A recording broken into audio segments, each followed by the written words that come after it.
UAE, Saudi Arabia 2 దేశాలు కూడా పాకిస్తాన్‌కి అప్పిచ్చాయి. కానీ జరుగుతున్నటువంటి పరిణామం ఏంటి? ఈ యుద్ధం ఇప్పుడు గల్ఫ్ దేశాలకి తీవ్ర నష్టాన్ని చేకూర్చింది. ఎందుకు అంటే హార్మోజ్ జలసంధిని ఇరాన్ క్లోజ్ చేయడం వల్ల. సో ఇలాంటి నేపథ్యంలో సౌదీ అరేబియా ఏమంటుంది?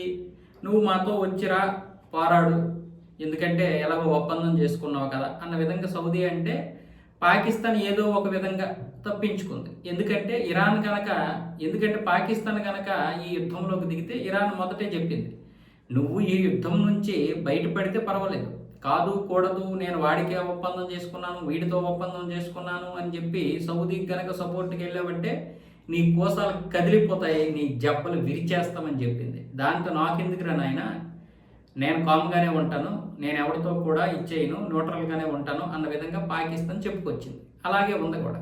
చివరికి ఆఫ్ఘనిస్తాన్ మీద దాడి చేసి సౌదీ అరేబియా రాలేమని చెప్పేసింది. అయితే ఇప్పుడు సౌదీ అరేబియా అప్పిచ్చింది పాకిస్తాన్కి. ఆ అప్పు ఇమ్మని చెప్తుంది. సరే, అది మామూలుగా అడుగుతుంది, ప్రతి సంవత్సరం కొనసాగిస్తూ అంటే పొడిగిస్తూ వచ్చింది.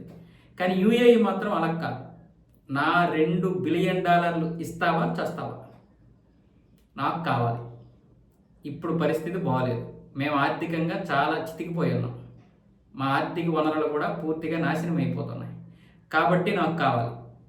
నువ్వు చూస్తున్నావు కదా పశ్చిమాసియా పరిస్థితి, మా చమురు బయటికి వెళ్ళడం లేదు, మాకు ఇప్పుడు డబ్బులు కావాలి, నువ్వు ఇమీడియట్లీ మా $2 బిలియన్ ఇచ్చేయి అంటుంది.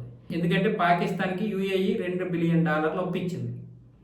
ఆ అప్పు మీద 5.6% లేదంటే 6% మొత్తానికి వడ్డీ కడుతుంది ప్రతి సంవత్సరం పాకిస్తాన్. దీన్ని వాళ్ళు $2 బిలియన్ ఇవ్వలేకపోతున్నారు. ఐఎంఎఫ్ నుంచి అడుక్కునే వాళ్ళు ఇంకేం కడతారు? దాంతో ప్రతి సంవత్సరం కూడా పొడిగిస్తూ వచ్చింది యుఏఈ. సరేలే, పొడిగిస్తూ వచ్చింది కదా అని ఇప్పటి వరకు బాగానే ఉంది. కానీ మొన్న డిసెంబర్ నుంచి మరి పొడిగించలేము, పరిస్థితులు ఏం బాగలేదు, కాబట్టి నువ్వేదో ఒకలాగా చూడు అంటూ నెల రోజులు అంటే నెల పొడిగిస్తూ వచ్చింది. అంతకుముందేమో సంవత్సరం పొడిగిస్తూ వచ్చింది.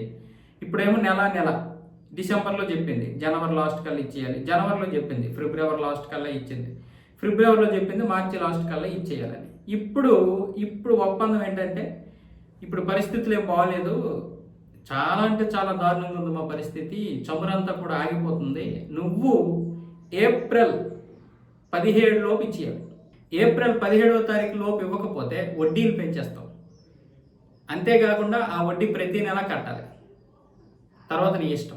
ఆ తర్వాత కూడా కొనసాగుతుందేమో అనుకుంటున్నామేమో, అలా కొనసాగదు. ఆ తర్వాత మేము తీసుకోవాల్సినటువంటి యాక్షన్ తీసుకుంటాం. ఎందుకంటే ఎప్పుడైతే 2025లో సౌదీ అరేబియాతో పాకిస్తాన్ ఒప్పందం చేసుకుందో అప్పటి నుంచి యుఏఈకి పడడం లేదు. ఎందుకంటే యుఏఈకి సౌదీకి పడదు. దానివల్ల రక్షణ ఒప్పందం నువ్వు చేసుకుంటావా, నేను నీకు అప్పు ఇవ్వాలా, నువ్వు నా అప్పు కట్టు అని అప్పటి నుంచే యుఏఈ రగిలిపోతుంది. ఇప్పుడు ఈ యుద్ధం వచ్చింది కాబట్టి ఈ యుద్ధాన్ని నెపంగా చూపిస్తూ నువ్వు నా డబ్బులు కట్టు అంటుంది. ఎక్కడి నుంచి కడతారు? $2 బిలియన్ అంటే దగ్గర దానికి 56,000 కోట్ల రూపాయలు కావాలి. పాకిస్తానీకి రూపాయలు 56,000 కోట్ల రూపాయలు కావాలి. ఇవి ఎక్కడి నుండి తెస్తుంది? దాని దగ్గర ఉన్నటువంటి $20 బిలియన్ $21 బిలియన్ ఉన్నాయి విదేశీ మారక నిల్వలు. అందులో తీసుకొస్తే మొత్తం పడిపోతాయి, తీసుకురాకపోతే అది అడుగుతుంది, వడ్డీ పెంచేస్తాను అంటుంది. సో ఈ నేపథ్యంలో యుఏఈ పాకిస్తాన్ మెడ మీద కత్తి పెట్టింది. పాకిస్తాన్కి ఇప్పుడు ఉన్న సమస్యలు సరిపోక ఇది ఒక కొత్త సమస్య. సౌదీ అరేబియా కూడా అడుగుతోంది, కానీ యుఏఈ అంత బలవంతం చేయడం లేదు.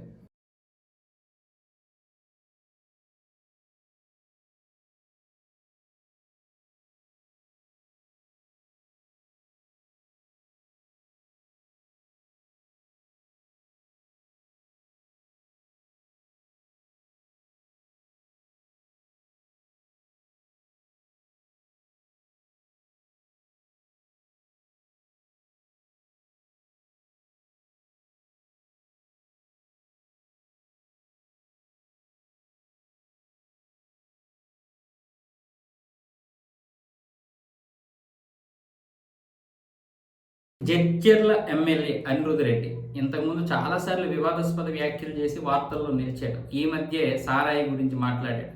సారా తాగండి 100 ఏళ్ళు బ్రతకండి అన్న విధంగా మాట్లాడాడు. అంతకుముందు సొంత మంత్రి మీదే, అంటే సొంత పార్టీ మంత్రి మీదే దందాలు వసూలు చేస్తున్నాడని కూడా విమర్శించాడు. అంతకుముందు ఏమొచ్చేసి సీఎం రేవంత్ రెడ్డి మీద అసంతృప్తిగా ఉన్నటువంటి ఎమ్మెల్యేలందరినీ కూడగట్టి మీటింగ్ పెట్టినప్పుడు విమర్శలు పాలయ్యాడు.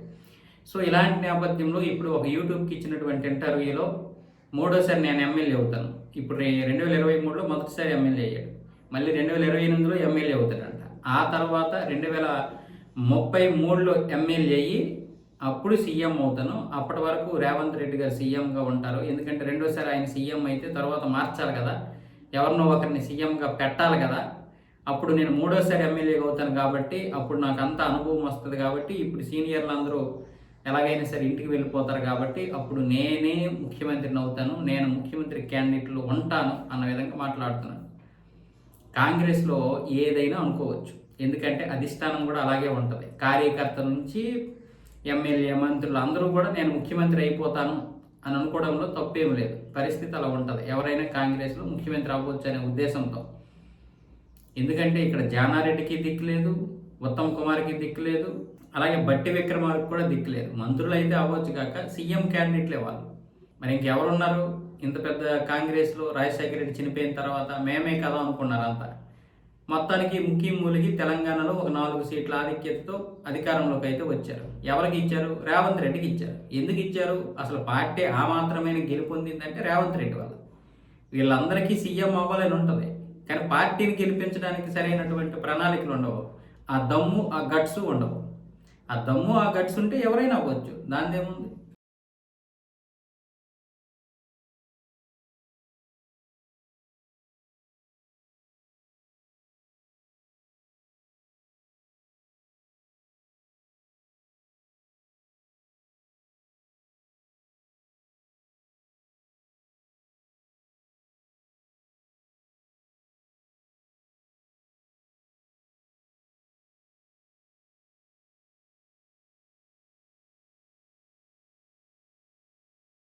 అమెరికాకి దెబ్బ మీద దెబ్బ. మళ్ళీ ఇప్పుడు ఇస్ఫహాన్ ప్రాంతంలోన MQ-1 అనే ఒక అమెరికాకి చెందినటువంటి డ్రోన్ని IRGC అత్యాధునిక రాడార్ వ్యవస్థతో తన ఎయిర్ డిఫెన్స్ రాడార్ వ్యవస్థతో కూల్చేసింది. ఈ విషయాన్ని IRGC ధృవీకరించింది, అటు అమెరికా కూడా ధృవీకరించింది.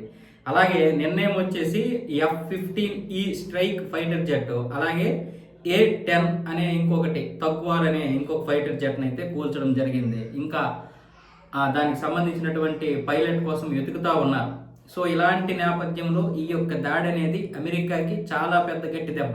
ఎందుకంటే ఇరాన్కి చెందినటువంటి ఎన్ని కూలిపోయినా పెద్దగా చెప్పుకోరు, ఎందుకంటే బలవంతుడు కొడుతున్నాడు కాబట్టి అటు నుంచి.